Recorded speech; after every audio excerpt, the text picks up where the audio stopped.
Hey Lakers fans, welcome back to Lakers News Fan Report, your spot for fast updates and real rumors on our team. With the kind of detail you and I live for, straight from a fan who watches possessions, not just headlines. Tonight, I'm walking you through what the front office is really weighing, how the cap math could work, what the rotations would look like the very first night the new lineup hits, the floor, and why the timeline matters more than anything as we push towards spring. And I'll hold the biggest reveal for later, because context is everything, and I want you with me until the moment that flips the whole conversation. Here's the quick briefing before we dive. I'll show you how the coaching staff would tweak the offense around our two primary creators, what defensive coverages will change at the 5, which role players become more valuable on a minute-to-minute basis, and the pivot points in any negotiation that the average rumor thread keeps missing. Stay with me, because the last 3 minutes of this breakdown are where the picture finally snaps into focus. First,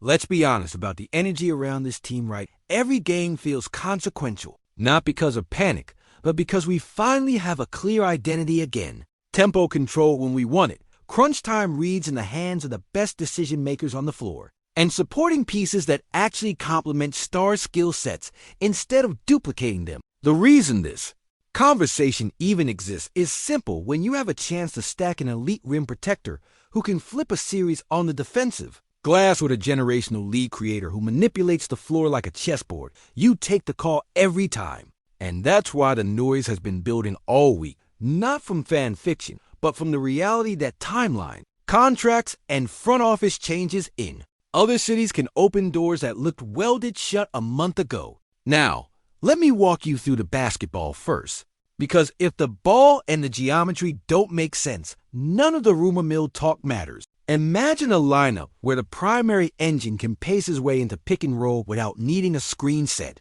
perfectly on the nail, because the big's catch radius erases half steps, where the short roll turns into a moving hub, where corner defenders hold an N extra beat because they don't dare tag too early on a lob threat that lives above the square. That's how you create the kind of clean looks that survive playoff scouting. First action forces help. Second action punishes the stunt. Third action turns into free throws or a dunk. The impact is bigger than points per possession. It's psychological. Defenses start cheating a foot deeper. Wings start putting a toe in the paint on the weak side, and shooters gain an extra half second of air. One small advantage, multiplied a dozen times, becomes the whole story. On the other end, you already know what I'm going to say, but it still matters to say it out loud. When this particular big is healthy, locked in, and living in the paint, he can erase your mistakes and let the perimeter gamble just a touch more. That means more aggressive top locks on shooters, more scram switches to kick smaller guards out of mismatches, more willingness to show high at the level of the screen because you trust the backline to cover the rim. It also means the rebounding phase ends possessions cleanly, box, hit, secure, and your transition game feeds your stars in space. The trick is availability, and I'm not dodging that.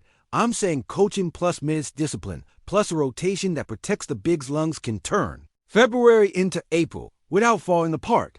10-man regular season groups exist to preserve legs for the times of year that matter. The cap considerations are the part fans get nervous about, but breathe with me because there are real pathways. Any serious talk lives in the world of matching salary with flexible mid-sized contracts, avoiding second apron landmines that kill optionality, and using future draft capital like a scalpel, not a hammer. Think about it in layers. First layer is pure matching math using wings and guards who are helpful but not untouchable. Second layer includes smart protections on distant picks and light switch swaps that only activate if the standing break a certain way. And the third layer is the creative route, a facilitator team absorbing a contract to smooth out the salary bands and returning a depth piece that actually plays for us on day one.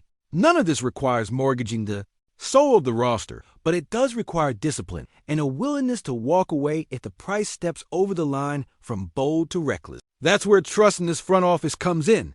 They've shown they'll swing big, but they've also shown they know when to keep powder dry. Now, on the floor, how does this actually look with our current core? Say you keep the ball in your lead creator's hands on the left slot, and you run a flat 5 out with the big ghost in the screen. On the first slip, the weak side low man has to tag, which opens the skip to the corner. If teams stay home, you take the lane and force a rim contest. If they overhelp, it's a catch and shoot. No, dribble, pure rhythm. When teams shift to switch that action and try to peel switch underneath, you immediately invert. Empty side post, two-man game, cut through, and force a double. This is where the chemistry matters, because a veteran big who has lived playoff doubles will make the easy read every time, split the double with a bounce, hit the shaking guard on the slot, or spray to the 45 for a touch pass into the corner three. It's not about one set. It's about being able to run family after family horns out.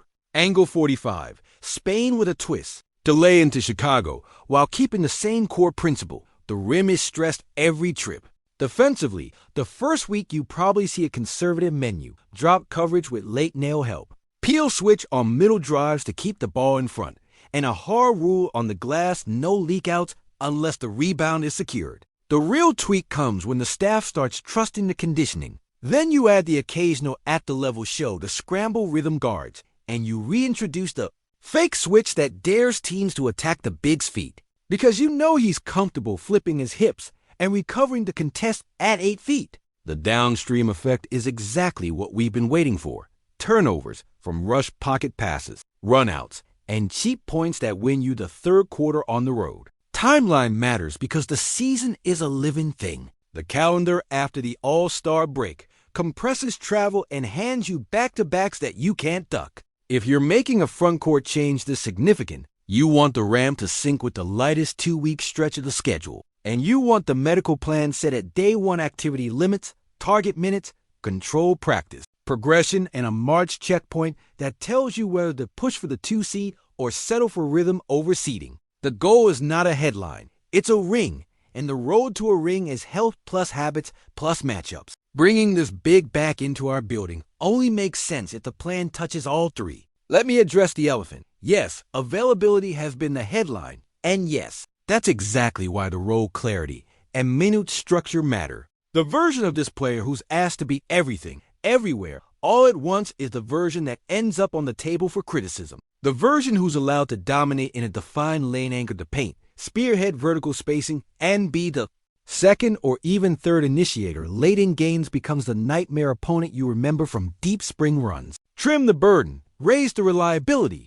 Before I deliver the part you came for, I want your mind in this. If the price is a first in the distant future with protections plus 2 rotation contracts and a facilitator team that sends back a 3-and-D wing, do you do it? Is your line the second swap? Is your line a specific young piece you refuse to add? Tell me below, because the value of a star is never just a player.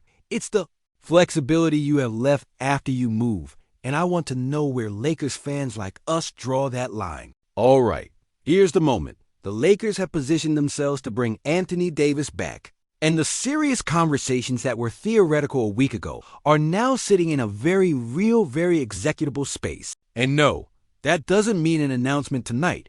It means the levers are reachable, the timing is aligned, and the internal belief is that his return is not only plausible, it's practical if the final asks stay within reason. That's the news at the heart of this video, the reason this episode exists, and the hinge that changes what the next 2 months can look like in Los Angeles. From a basketball perspective, the fit is obvious. The star creator we just added bends defenses with vision. The veteran forward still on this roster manipulates angles with strength and IQ. And Davis, when he's right, turns that duo into a 3-layer puzzle paint. Mid-post, an arc where every defensive choice has a cost. In clutch time, you can run empty corner pick and roll with Davis. Screening, the veteran spacer and the dunker rotating behind, and your shooter staying home on the weak side wing to punish the peel. If teams pack the lane, you flip to a high-low out of horns, hit the elbow touch, and slice. If teams switch everything, you isolate the mismatch while the big seals weak side for a lob or a drop-off. It's all there. The locker room angle matters just as much. Bringing back a guy who already knows our standards, our film cadence, our practice intensity, and our city's expectation shortens the onboarding window to almost nothing.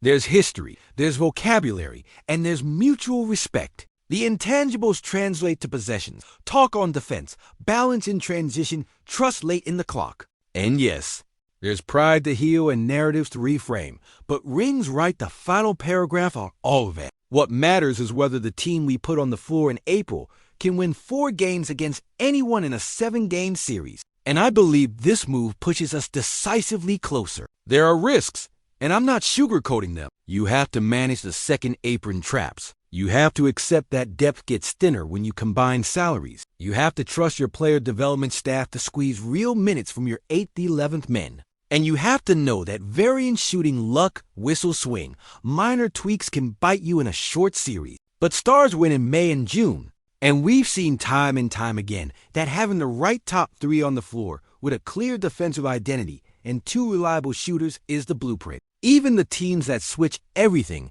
and spam corner traps hate dealing with a rim runner who dunks behind their switches. That's what Davis brings back the second he's ours again. So let me ask you before the final word. Are you in or out on bringing a D back if the price is mid-sized salaries and a single distant first with protection? Would you insist on keeping a specific young guard out of any package? Are you more worried about the offense clogging or the defense clicking? Drop it all in the comments. I read every take, and I want to feel the pulse of this fan base before things move. My concise verdict: this is the right kind of aggressive. It's targeted, it's logical, and it's supported by the basketball. If the cost stays in the lane we've discussed, I would make the move. We introduced a defensive ceiling that can carry you through cold shooting nights, and trust that smart minutes and a clear medical plan get you to the only stage that matters. If the asks creep into gutting the rotation or surrendering unprotected far future control, I'd pivot, because optionality around our league creator is as valuable as the headline itself. Now do me a favor, if this breakdown gave you clarity, hit subscribe, like this video, and turn on notifications so you don't miss our rapid updates and deep dive analysis. I'm here every day with the truth about our Lakers and the smartest conversations in the fan base. And if a D really is on his way back, you'll hear exactly how it fits the second it happens.